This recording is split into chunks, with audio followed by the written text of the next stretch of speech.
I found my fiancée's secret social media account. Mark and Elena were the it couple. After 3 years of dating, Mark had finally proposed on a cliffside in Amalfi. Their life was a series of synchronized calendars, shared brunches, and quiet evenings. Elena was a high-level marketing executive, organized, composed, and seemingly an open book. The crack in the porcelain appeared on a Tuesday night. Elena was in the shower, and her laptop, usually password protected, sat open on the bed. A notification chimed. It wasn't a work email. It was a DM from an account called @Lilith_unbound. The message read, "The deposit hit. When is the next live stream? They're asking for the special wardrobe." Mark's heart hammered. He knew Elena's handles. She used her real name for LinkedIn and a private Instagram for friends. This was different. He searched the handle on his own phone. The profile was locked, but the bio sent a chill down his spine. A life unscripted. Real desires, no filters. Catch me when the sun goes down. It had 450,000 followers. He spent the next 48 hours becoming a digital detective. He realized Elena wasn't just working late at the office. She had rented a small studio apartment across town under her maiden name. Using a VPN and a burner account, Mark finally gained access to the hidden world of @Lilith_unbound. The content wasn't just photos. It was a meticulously crafted persona. As Lilitha, Elena was a chaotic, thrill-seeking adventurer who documented a life Mark didn't recognize. She posted videos of herself at underground clubs, high-stakes poker games, and even skydiving trips she claimed were business conferences. But the deeper layer was darker. She ran a confession series where she spoke to her audience about her boring, stifling life with a man she called the Anchor. "He's a good man," she told her 400K followers in a video recorded just last week, while wearing her engagement ring on a necklace. "But he's a cage. He loves a version of me that doesn't exist. Lilitha is who I am. Elena is the mask I wear to keep the peace." Mark felt like he was mourning a woman who was still sitting across from him at breakfast. He didn't explode immediately. He watched her. He watched her sip her coffee and talk about boring spreadsheets, while he knew she had spent the previous night winning $5,000 at an illegal basement casino. The breaking point came when he saw a post scheduled for their wedding date. "The ultimate performance begins. Till death do us part. Or until I get bored." He didn't wait for the wedding. He invited her to the secret studio she thought he didn't know about. When she arrived, she found Mark sitting in her streaming chair, the ring on the desk. The confrontation wasn't loud. It was cold. Elena didn't cry. Instead, her face shifted. The Elena mask dropped, and Lilitha took over. "I didn't do this to hurt you," she said, her voice devoid of its usual softness.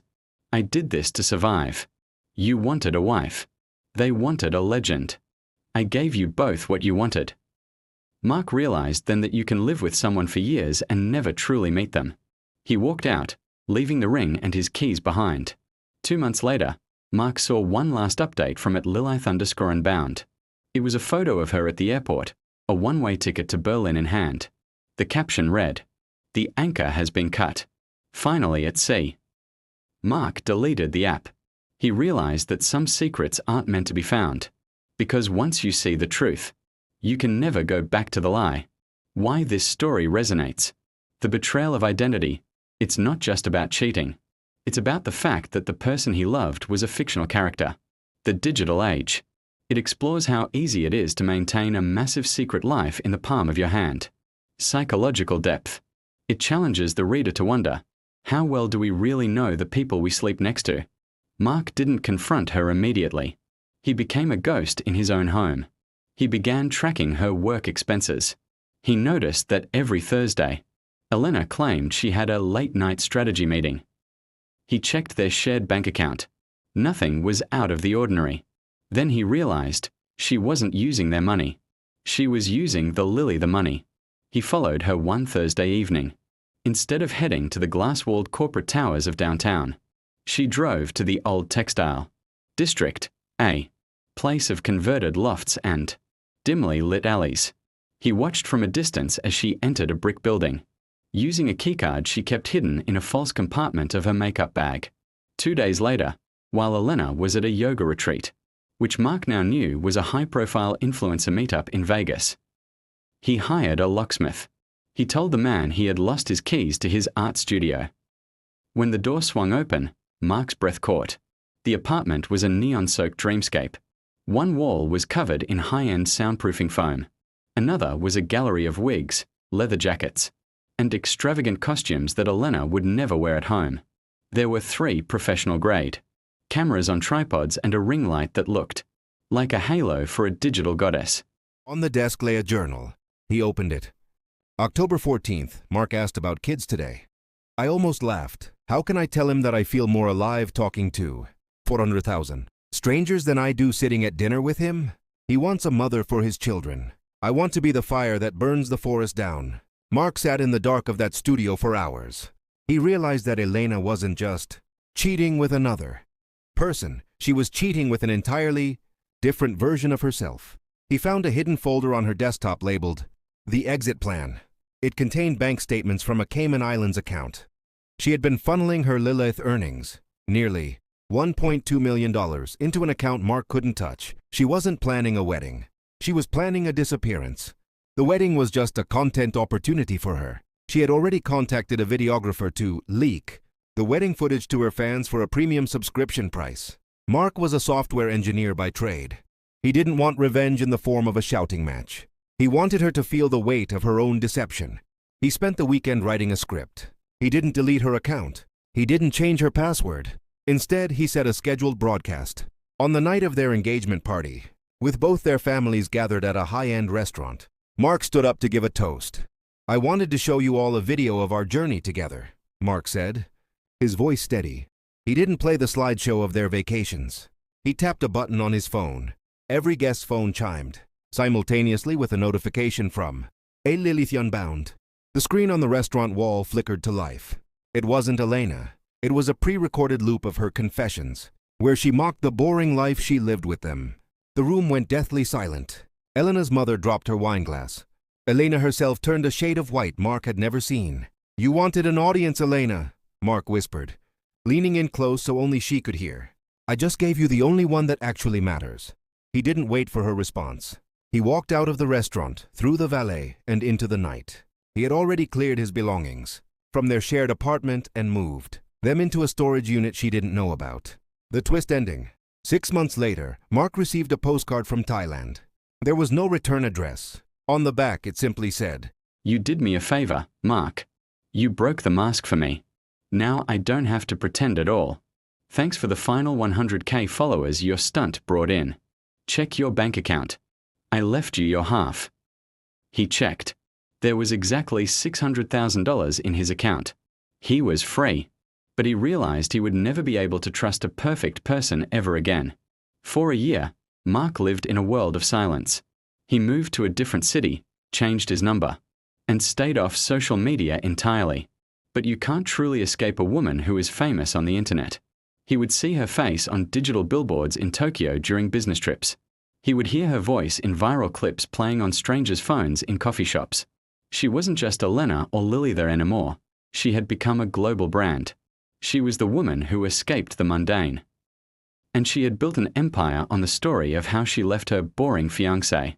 At the altar, Mark realized he hadn't just lost a fiancé. He had been turned into a villain in a story told to millions.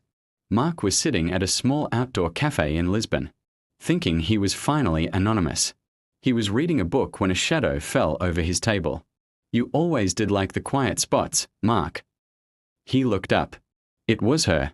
But she didn't look like the Elena he loved. Nor did she look like the neon-clad Lilitha. She looked tired. She was wearing an oversized linen shirt, no makeup, and her hair was pulled back in a messy knot. Can I sit? She asked. Mark didn't say anything. He simply gestured to the chair. I saw your Season 2 launch, Mark said coldly, referring to her new documentary series. Congratulations on the Emmy nomination for destroying our lives. Elena flinched. It's not what you think. The money is great. Mark, the freedom is intoxicating. But Do you know what it's like to have a million people love you when you haven't had a real conversation with a human being in 12 months? You had a human being, Mark reminded her. You had a life. You had a family. I had a cage, she snapped, her eyes flashing with the old Lily the Fire. But now, I'm realized that I just traded a small cage for a much larger, golden one. Every time I post, I have to be her. I have to be the girl who doesn't care. I have to be the girl who is unbound. If I show a single moment of regret, the brand dies. The sponsors leave. Elena reached into her bag and pulled out a thick envelope. She pushed it across the table. What's this? More hush money. Mark asked. It's the deed to the house in Vermont, she said. The one we used to talk about. The one with the garden and the library. I bought it. It's in your name. Mark looked at the envelope but didn't touch it. Why? Because, she whispered, her voice cracking for the first time in years. As long as you're there, living the life we talked about, then that version of me still exists somewhere. If you're there, then Elena isn't dead. She's just waiting. Mark stood up. He didn't take the envelope. Elena is dead, he said firmly. You killed her the night you opened that secret account. And Lily she's just a ghost I see on my phone screen. I don't want your house, and I don't want your guilt. He walked away, leaving her sitting alone at the cafe. For the first time in a year, Mark felt light. He realized that the only way to win a game with a narcissist is to stop playing. As the sun set over the Tagus River, Mark pulled his phone out of his pocket. He did something he should have done a long time ago.